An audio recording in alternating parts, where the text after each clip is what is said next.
أشرقت نفسي بنور من فؤادي حينما رددت يا رب العباد وانتشت روحي وصار الدمع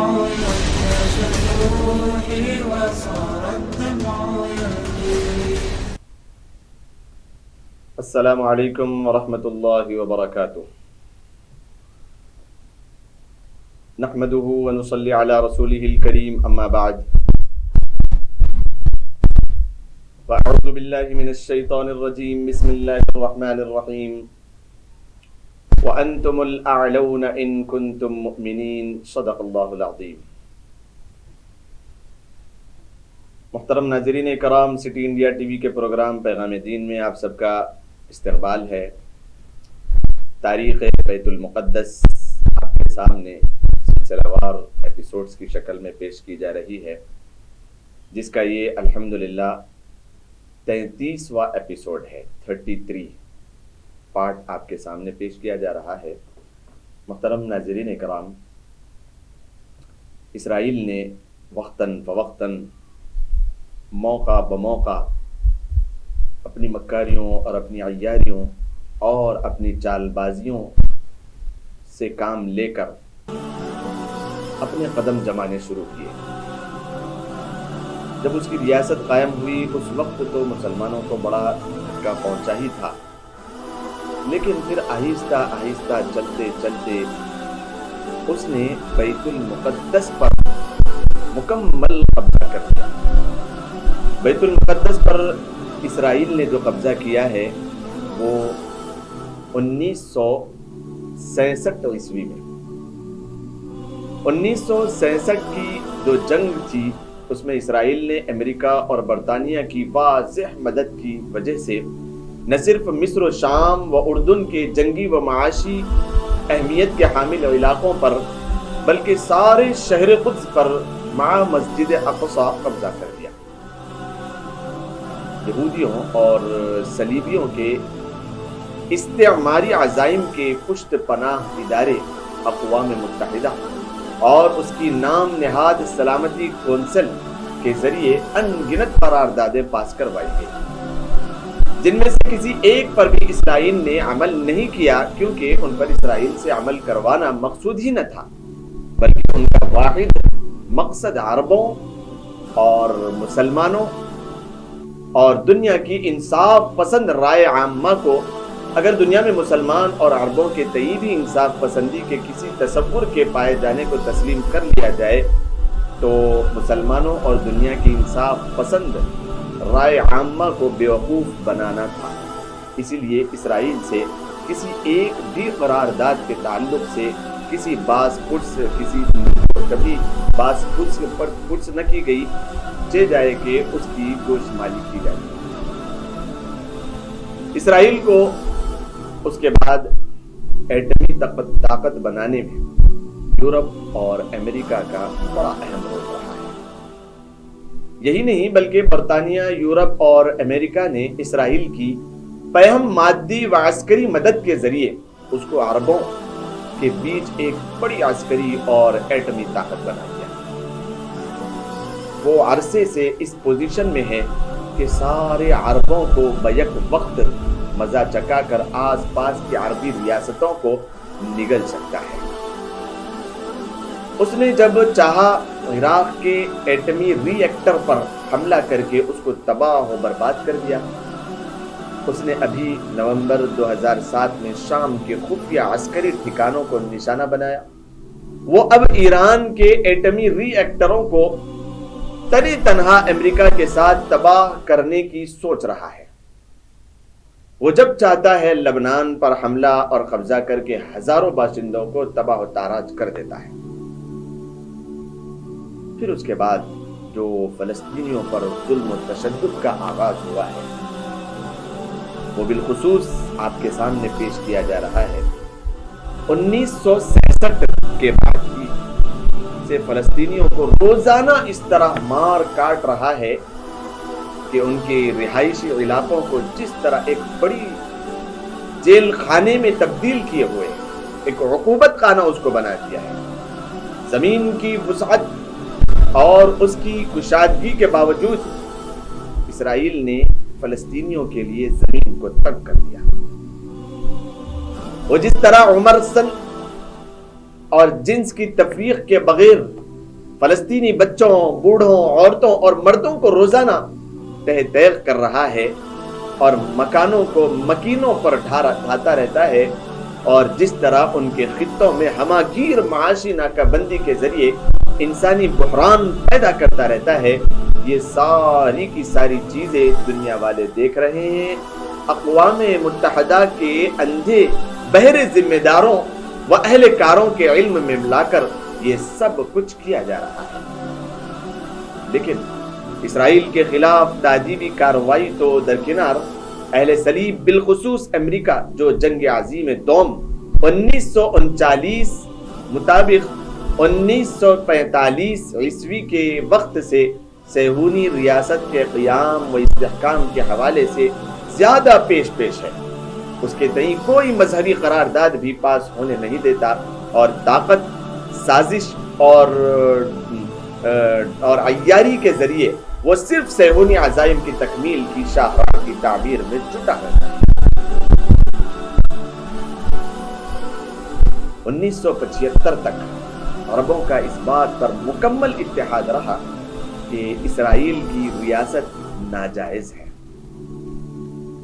جو ریاست اسرائیل بنی ہے وہ ظلم و تشدد کی بنیاد پر بنی ہے، اور وہ قبضہ کرنے والے ناجائز ریاست ہے. سارا کا سارا عرب ملک 1975 اس بات پر اتفاق تھا، اور اس کو فلسطین سے ختم ہونا چاہیے، اس کا بھی اتفاق تھا. اگر اس وقت عرب اور مسلمان عسکری اور اقتصادی طور پر کمزور ہونے کی وجہ سے اسرائیل کو ختم تو نہیں کر سکتے تو کوئی حرج نہیں. مزاحمت کے جن طریقوں کو اس کے خلاف کام میں لا سکتے ہیں لاتے رہیں، اور اس وقت تک سرگرم کار رہیں جب تک اسرائیل کم از کم 1967 میں قبضہ کردہ زمینوں سے دستبردار نہیں ہو جاتا. اس کے بعد اختلاف شروع ہوا. مکمل طور پر جن عربوں نے 1975 تک اسرائیلی ریاست کو ناجائز قرار دیا اور قابض قرار دیا تھا، اس کے بعد آہستہ آہستہ اختلافات شروع ہوئے. سب سے پہلے وہ کون لوگ تھے جنہوں نے اسرائیل کو تسلیم کر دیا؟ انور سادات کا اسرائیل کو تسلیم کرنا.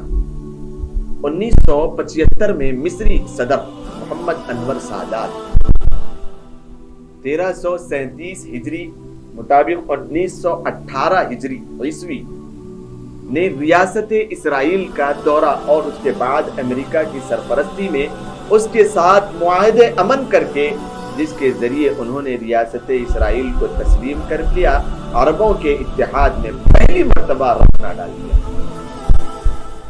اس اتفاق اور اتحاد اور اجتماعی طور پر جنہوں نے اسرائیلی ریاست کو ناجائز قرار دیا تھا، پہلی مرتبہ اس میں رخنہ ڈالنے والی جو شخصیت تھی وہ تھا مصری صدر محمد انور سادات. پھر اس کے بعد انہی کی ڈگر پر چلتے ہوئے اردن نے اسرائیل کو تسلیم کر لیا اور 20 لاکھ فلسطینیوں کو بے گھر ہونے پر مجبور کر دیا. اس کے بعد اردن نے اسرائیل سے صلح کر لی. پھر 1991 میں میڈریڈ اسپین میں تنظیم آزادی فلسطین اور اسرائیل کے درمیان مذاکرات کرائے گئے اور 1993 میں معاہدے امن پر دستخط بھی ہو گئے. ان معاہدوں میں نہ صرف اسرائیل کی ریاست کو باقاعدہ تسلیم کر لیا گیا بلکہ 15 سے 20 لاکھ فلسطین سے اجاڑے بھی گئے. فلسطینی پناہ گزینوں کی واپسی، شہر قدس کی پوزیشن اور مسجد اقصی وغیرہ جیسے بنیادی مسائل کے تعلق سے مکمل خاموشی، ابہام اور شاطرانہ انداز کار اپنایا گیا. اسرائیل اور امریکہ کی طرف سے سارے شہر قدس کو اسرائیل کی متحدہ ابدی راجدھانی دارالحکومت بنائے جانے کی چال چلی جاتی رہی، جبکہ فلسطینی مذاکرات کاروں کی طرف سے لجاتے، شرماتے اور گھبراتے ہوئے صرف یہ کہا جاتا رہا کہ کم از کم مشرقی قدس جس میں مسجد اقصی واقع ہے اور جہاں عربوں کی گہری آبادی ہے، ہم فلسطینی کو عنایت کر دیا جائے تاکہ ہم اس کو اپنی اس فلسطینی ریاست کا دارالحکومت بنا سکیں جو ہنوز یعنی اب تک خواب و خیال سے زیادہ کچھ نہیں۔ اور اسرائیل کی نیت یہی ہے کہ وہ فلسطینی ریاست نام کی کوئی شے حقیقت کی زمین پر کوئی روپ نہ دھار نہ سکے۔ یہ اسرائیل کی ایک مکاری عیاری اور ان کی نیت ہے۔ مسجد اقصی پر اپنے حق کا بدلیل دعویٰ اور ٹیمپل آف سلومون جس کو ہیکل سلیمانی کہا جاتا ہے، ہیکل سلیمانی کی بلا دلیل باقیات کا غلط اور جھوٹا دعویٰ اس طریقے سے کیا گیا۔ 1966 سے اب تک یعنی 2017 تک کی میں بات کر رہا ہوں، 2017 تک اسرائیل نے زمینی حقائق اور انسانی صورتحال کو تبدیل کر دینے اور مزعومہ تاریخی حقوق کو اپنے حق میں ثابت کر دینے کی 99% کارروائی مکمل کر دی۔ اس نے مسجد اقصی کی مغربی دیوار جس کو دیوار براق کہا جاتا ہے، جس کو وہ حیث المبقع دیوار گریہ کہتے ہیں اور ہیکل سلیمانی کی بلا دلیل باقیات بتاتے ہیں، اس کو مکمل طور پر قبضے میں لیا ہے۔ مسجد اقصی کے نیچے سرنگیں کھودی ہے۔ مسجد صخرہ کو قبضے میں کر لینے کی کارروائی کو آخری شکل دے دی ہے۔ مسجد اقصی تک پہنچنے میں رکاوٹیں پیدا کی جاتی ہیں، سیکورٹی کا سخت پہرا ہے۔ مسجد اقصی کے گرد یہودی آبادیوں کی گہری اس کو بالکل گہرا کر دیا گیا ہے۔ مسلمانوں کے بے زور طاقت اجاڑا جاتا رہتا ہے اور جو باقی ہیں انہیں کا واقعی خطرہ رہتا ہے۔ مسجد اقصی میں کسی بھی طرح اصلاح و مرمت بالکل ممنوع ہے۔ کوئی کسی طریقے کا کوئی کام نہیں کیا جا سکتا۔ اسرائیلیوں نے اس طریقے کا ظلم اور بربریت کا ایک ایسا کھیل کھیلا ہے۔ اسرائیل نے فرق رصد پر عمل کرتے ہوئے فلسطینیوں کو دوہروں میں تقسیم کر کے اپنی راہ مزید آسان کر دی ہے۔ انہوں نے کیا چال چلی؟ جس طریقے سے قرآن کریم ارشاد فرماتا ہے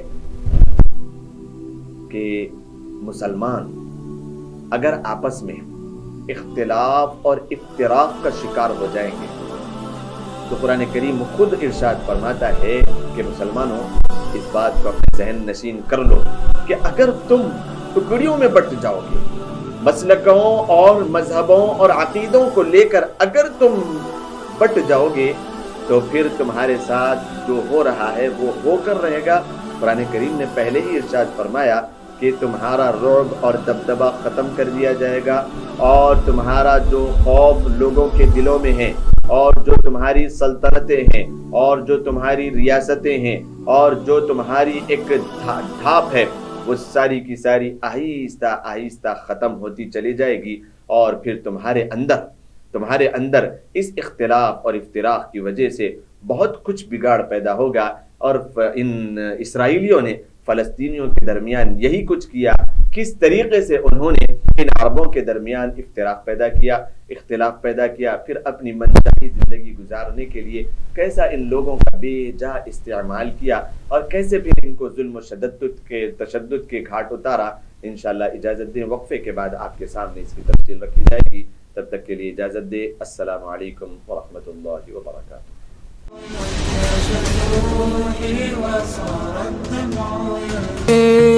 Big Zone CBZ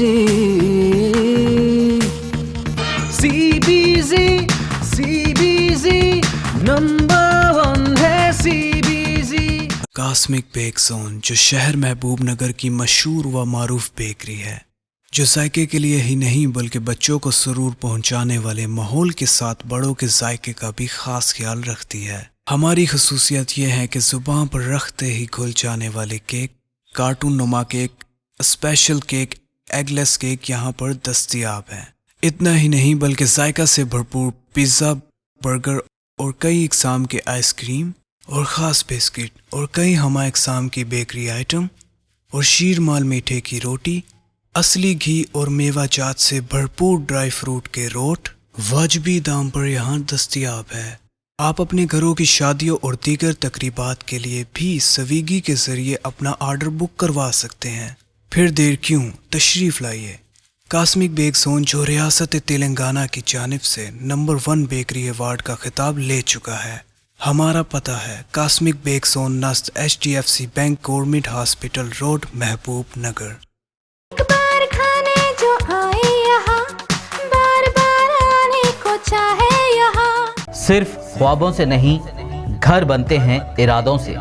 MS techno and company builders and developers لے کر آئے ہیں ایک نیا project Sabri's Umar enclave super deluxe construction, شاہوں کے شہر حیدرآباد میں، چار مینار کے دامن میں، صرف 1 کلومیٹر کے فاصلے پر اعظم پورہ فرحت نگر علاقے میں۔ Booking start.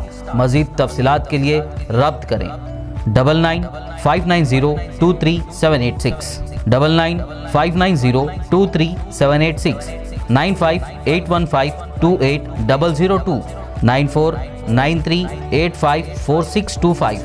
حیدرآباد میں کامیابی کے جھنڈے گاڑنے کے بعد اب آپ کے شہر محبوب نگر میں MS اکیڈمی پیش کرتے ہیں۔ MS girls junior college. MS girls junior college انتہائی رعایتی فیس پر کارپوریٹ درجے کی تعلیم۔ MS girls junior college. MS college کے طلبہ نے قائم کی اب تک کئی ریکارڈ۔ میڈیسن IIT کے سرکاری اداروں میں سینکڑوں طلبہ نے حاصل کی مفت نشستیں۔ سال گزشتہ میڈیسن کی 1/3 نشستوں پر MS کالج کے طلبہ کا ہوا قبضہ۔ MS کالج کی پرشکوہ عمارت میں پورے تعلیمی ماحول میں طالبات کو معیاری تعلیم فراہم کی جاتی ہے۔ اپنے بچوں کے تابناک مستقبل کی مضبوط بنیاد کے لیے آج ہی داخلہ کروائیں۔ MS گرلز جونیئر کالج انتہائی رعایتی فیس پر کارپوریٹ طرز تعلیم۔ MS girls junior college.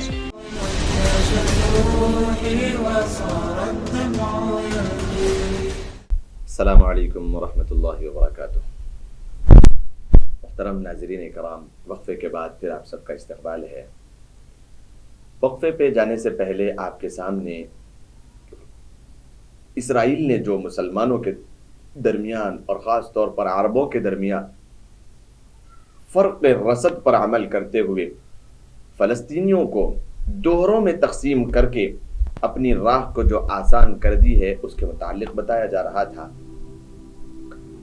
ان یہودیوں نے اور اسرائیلیوں نے مسلمانوں کو، خاص طور پر عربوں کو، 2 راہوں میں تقسیم کر دیا۔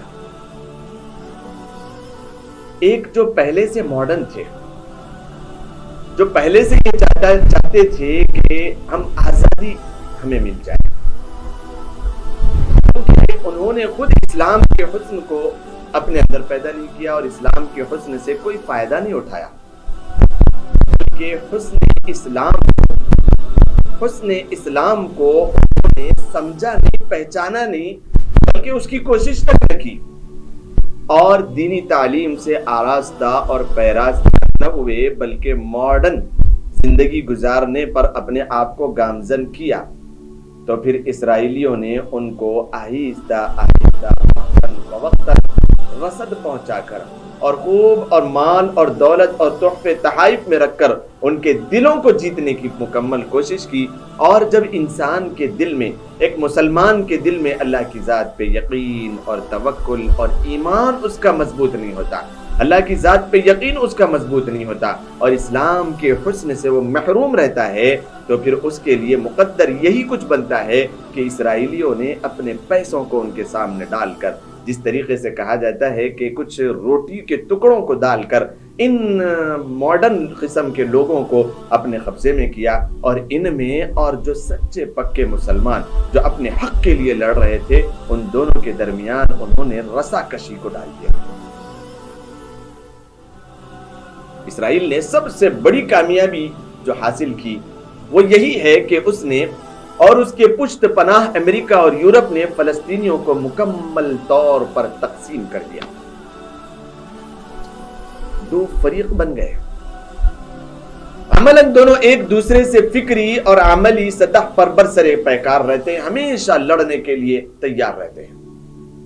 ایک فریق اسلام پسندوں اور دینداروں کا ہے جس کو فلسطینیوں کی اکثریت اور پوری دنیا کے مسلم عوام کی حمایت حاصل ہے, جو نیک ہے, جو صالح ہے, ایمان والے ہیں, اللہ کی ذات پر یقین رکھنے والے ہیں, اور بربنائے ایمان مسجد الاقصی کے جو مقدس احترام اور اس کی تقدس ہے, اس کو اپنے دلوں میں رکھ کر وہ مسجد اقصی کے لیے لڑنے اور اپنی جانوں کو قربان کرنے کے لیے تیار رہتے ہیں, جن کے لیے ساری دنیا اور عالم اسلام کی حمایت ان کے ساتھ ہے. جس کا نقطہ نظر یہ ہے کہ فلسطین کی آزادی کا خواب صرف مزاحمت اور مقدور بھر جد و جہد آزادی و جہاد سے شرمندہ تعبیر ہو سکتا ہے. حماس اور فتح میں بنیادی فرق ہے. اس فریق کے نمائندوں میں سر فہرست تحریک حماس کی ہے. جو دوسرا فریق ہے حماس کے علاوہ, وہ دوسرا فریق سیکولر مزاجوں پہ بے بنیاد اور الحاد پسندوں, اسلام بیزاروں اور طرح طرح کے کھوکھلے نعروں والوں کا ہے, جو امریکہ و اسرائیل اور کا کارندہ ہے, جس کو اقتدار, دولت اور دنیا کی عزت کی خواہش بے پناہ نے اندھا کر دیا. بہرا اور گونگا انہیں بنا دیا ہے. اس کو فلسطین, مسجد اقصی اور خانبار فلسطینیوں, شہیدوں, ان گنت عزتوں کی پامالیوں, لاکھوں جوانوں, بوڑھوں, عورتوں اور بچوں کی آہو بکا اور صہیونی ریاست کی دہشت گردانہ کارروائیوں کی, بھیڑ چڑھے لوگوں کی لاشوں کی ہمہ وقت اٹھائے جانے دل دوز مناظر سے کچھ لینا دینا نہیں ہے. اسے دنیا کی فانی لذت اور آنی جانی عزت و اقتدار چاہیے. یہ دوسرا فریق ہے, اور بس اس فریق کے تنظیم میں آزادی فلسطین کے اکثر ذمہ داروں اور اہلکار ہیں. امریکہ و اسرائیل اور یورپ نے کمال چالاکی سے ثانی ذکر یعنی ان لالچی لوگوں اور ان دنیا کی ہمہ ہمی میں اور دنیا کی قیادت حاصل کرنے والوں کو ہر طرح کی مالی و اخلاقی و عسکری مدد کے ذریعے مضبوط کر کے اول الذکر گروہ کے مد مقابل کر دیا ہے. اور 11 ستمبر 2001 کے صہیونی ڈرامے کے بعد سے جو عربوں اور فلسطینیوں اور مسلمانوں کو بعجلت غلام بنا لینے کے لیے اسٹیج کیا گیا تھا, بالخصوص اول الذکر کو دہشت گرد قرار دے کر عالمی پیمانے پر اس کو الگ تھلگ کر دیا ہے, جبکہ اپنے وطن اور اپنی زمین پر قابضوں کے خلاف جدوجہد کرنا دنیا کے کسی کونے میں بھی دہشت گردی نہیں سمجھا جاتا. اس طریقے سے اسرائیلیوں نے ان مسلمان نوجوانوں کی غیرت کو ابھارا اور پھر ان کو کئی ایسے ڈرامے کرنے کے بعد دہشت گرد قرار دے کر دنیا کی نظر میں برا بنانے کی پوری مکمل کوشش کی. اور جو ماڈرن قسم کے وہاں پر مسلمان ہیں تو دنیاوی کمال اور دنیاوی قیادت اور دنیاوی اعتبار سے بھلائیوں کی طرف کوچ کرتے ہیں, ایسے لوگوں کو اپنی طرف سے اخلاقی اور مالی تعاون کر کے ان کے دلوں پر قبضہ کر کے دونوں کو آپس میں لڑا دیا ہے. اور یہی کچھ انگریزوں نے بھی ہندوستان میں رہتے ہوئے کیا, جس کو انہوں نے ایک رول بنایا کہ ڈیوائیڈ اینڈ رول, کہ اگر یہ اتفاق اور اتحاد کے ساتھ رہیں گے تو ان کا کلام پاک یعنی قرآن مجید یہ کھل کر آزادی کے ساتھ یہ بتاتا ہے کہ اگر تمہارے اندر اتفاق اور اتحاد ہے تو پھر کوئی تمہارے سامنے سر اٹھا سکتا نہیں. لیکن اگر تمہارے اندر اتفاق اور اتحاد نہیں ہے اور تم اختلاف اور افتراق اور کئی ٹکڑیوں میں بٹ چکے ہو تو پھر مرو یا مارو, چیخنے سے کیا ہوگا. اب چلانے سے کچھ نہیں ہوگا۔ قرآن کریم کی اسی آیت کو انہوں نے لیا اور مسلمانوں کے درمیان آپسی اختلاف اور رخنہ ڈال دیا اور آپسی ان کے اندر کئی ٹکڑیوں میں انہیں بانٹ دیا اور پھر ان کے لیے سپر پاور بن کے وہاں پر بیٹھ گئے۔ حماس کی جیت کے باوجود مغرب کا تسلیم نہ کرنا اور دوہرا معیار اختیار کرنا کچھ اس طریقے سے حیرت انگیز تھا کہ سب سے زیادہ تعجب کی اور حیرت کی بات یہ ہے کہ وہ امریکہ اور یورپ جو جمہوریت کی علمبرداری کے سب سے بڑے دعوے دار ہیں، فلسطینی اسلام پسندوں کی انتخابات میں بھاری اکثریت سے جیت کے باوجود اس کی حکمرانی کو اس لیے گوارا نہ کر سکے کہ وہ جہاد و مزاحمت کی اپنی پالیسی کو ترک کرنے، دشمن ریاست کو ماننے اور قضیہ فلسطین کے تعلق سے اس اصول و اساس سے دستبردار ہونے کے لیے ہرگز تیار نہیں ہے، جس سے سر پہ نظر کرنے کے کر لینے کے بعد مسئلہ فلسطین کوئی مسئلہ نہیں رہ جاتا اور صہیونی ریاست کے سارے عزائم کی تکمیل کی راہ یکسر ہموار ہو جاتی ہے۔ فتح کی غزہ سے بے دخلی، چنانچہ خادم حرمین شریفین مرحوم شاہ عبداللہ بن عبدالعزیز کی وساطت سے دونوں فلسطینی فرقوں میں صلح صفائی کرا دی گئی تھی۔